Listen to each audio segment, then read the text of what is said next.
नमस्कार मित्रांनो, मी आहे तुमच्यासोबत नरसिंग भोरे आणि तुम्ही बघत आहात आरोग्य दूत न्यूज. आज मी तुम्हाला अशी एक सत्य कथा सांगणार आहे, जी ऐकल्यानंतर कदाचित तुमच्या डोळ्यात पाणी येईल. आपल्यापैकी अनेक जण छोट्या छोट्या गोष्टीवर नाराज होतो. शाळेची बॅग जड आहे, अभ्यास जास्त आहे, वेळ नाही, असे अनेक कारणे देतो. पण आज एका अशा मुलीची ओळख करून देणार आहे, जिने लहान वयात आयुष्याचा सर्वात कठीण धडा शिकला आहे.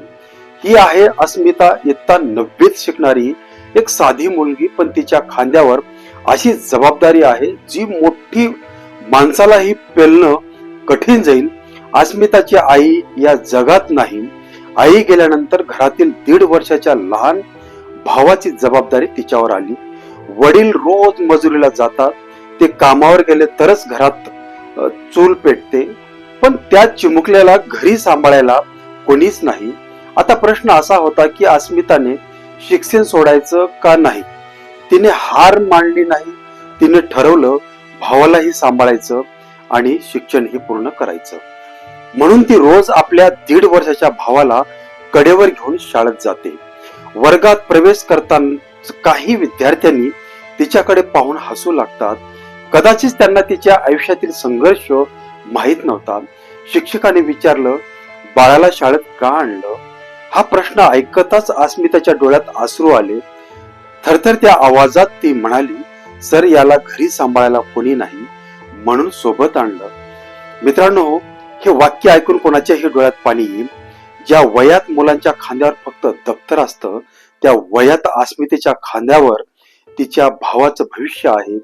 खऱ्या अर्थाने आई म्हणजे काय, त्याग म्हणजे काय, जबाबदारी म्हणजे काय, हे या छोट्याशा मुलीकडून शिकावं. अस्मिता ही फक्त एक विद्यार्थिनी नाही, ती आपल्या भावासाठी आई बनली आहे.